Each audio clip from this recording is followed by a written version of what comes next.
What's up guys, I'm Joe. Today I got another quick thoughts video for you.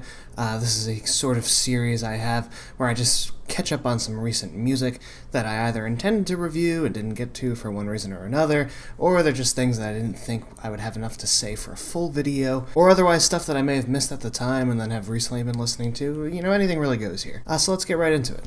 Up first we have Malone with the Beerbongs and Bentleys. Coming off of his last album, Stoney, Post has really skyrocketed into fame at this point. I was turned on to him actually by watching H3H3's channel. He features him on there quite a lot, and you know, I probably liked Stoney a bit more than a lot of reviewers seem to. It wasn't anything really astounding, but I just liked the kind of chill, relaxed vibe of it. So I was looking forward to this one, that's for sure. I definitely think that Beerbongs and Bentleys is an improvement over the last one. You kind of see Post going a little bit more introspective with the lyrics, revealing a little bit more about himself, you know, talking about his fame, how that has impacted him, things like that. Though nothing really incredible with lyrics, though I feel like a lot of these songs have a lot more energy to them. His singing has definitely improved since the last release. And a lot of songs on here just feel like, you know, bona fide hits already. You know, Rockstar's been around for a while at this point. Same thing with songs like Psycho and Candy Paint. Personally for me, I think the album takes a little while to get going. I'd say probably the first 5 songs don't really do anything for me, really. He definitely has a sound that he mostly sticks to, you know, as far as having those kind of trap beats in the background. He kind of mixes it up between kind of rapping, kind of singing here and there.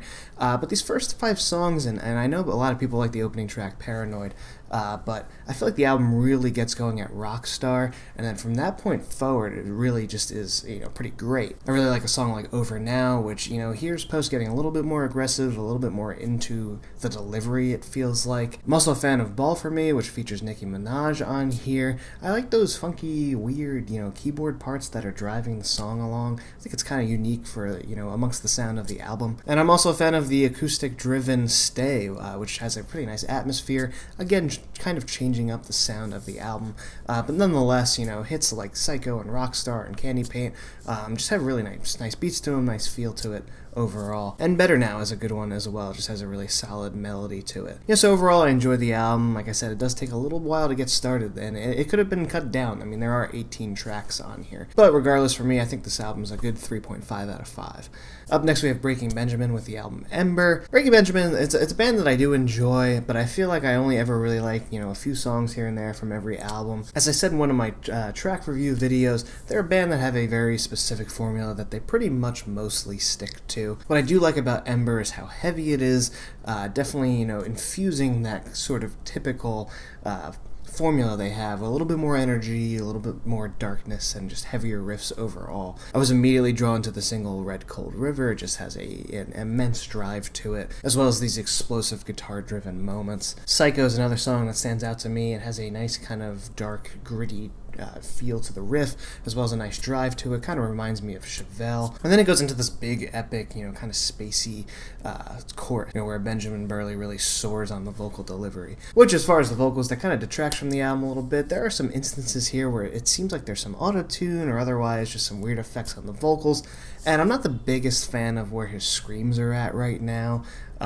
Seems a little forced. That kind of like literally yelling roar thing is a little strange to me. But otherwise, I think his delivery is pretty solid. The vocals reach some pretty soaring highs in a song like Blood, which, you know, again, you know, some nice explosive riffs, definitely heavy, and, you know, ultimately leading to a sort of epic chorus. That seems to be, you know, the way the album mostly flows. The Darker View, though, is an exception to that. It's more of a ballad, and I do like that one quite a bit as well. It has this spacey, almost psychedelic kind of feel to it. You kind of get lost in the song, and I do like the surging, distorted guitars kind of dancing around the background. Makes a pretty cool effect. So yeah, while I'm not over the moon about this album, I do think it's pretty solid. I like to see them, you know, injecting that bit of heaviness back into the music some more, and you know, I'm feeling like a strong 3 out of 5 for this one. Up next, up-and-comer Alice Merton has an EP called No Roots that I'm really loving. Fans of Florence and the Machine, or maybe even Lorde, would definitely like Alice.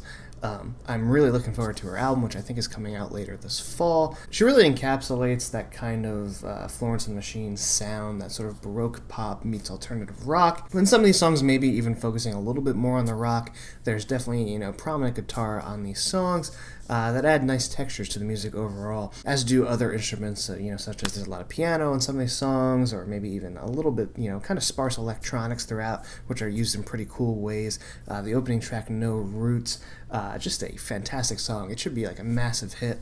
I love the way the song, slowly builds up. Just a pounding bass drum really gets things moving before ultimately going into this very bouncy and catchy chorus. And I like the lyrics behind it as well. Al's talking about being someone that, moved around a lot as a kid, never really had a set place to call home. In that sense, her family was more her home, and so she's not really just tied to one location, which I think is pretty cool. You have a song like Lash Out, which is more of a anthemic kind of feel to it. Jealousy, which has a very piano-driven bass as far as the instrumentals go. Really all these songs on here, all 5 of them, just have immense hooks to them. All have hit potential in my mind. I would really like to see this artist, get a lot of attention. Hopefully once the album comes out, I think this EP is starting to do a little bit of that work. I saw that she performed on Jimmy Fallon, so I'm definitely looking forward to this album. Highly anticipating that. Hopefully it comes out in the fall, and I'm excited to see where she goes as an artist. So I'm feeling a 4 out of 5 for this EP. Up next, we have Evil Spirits from classic punk rockers The Damned. Their first album in 10 years. The last release was in 2008. And it's cool. This album feels like it could, fit along with some of their classic material. It sounds very 60s, retro rock inspired, with a nice punk edge to it. But at the same time, doesn't feel dated. It feels fresh. The band feels energetic, which, the energy that goes into it really stands out to me with this album. Doing an album 10 years later for anyone would definitely be difficult. And especially a band that's been around for so long. So the feel of it, it just feels fresh. It feels exciting for them.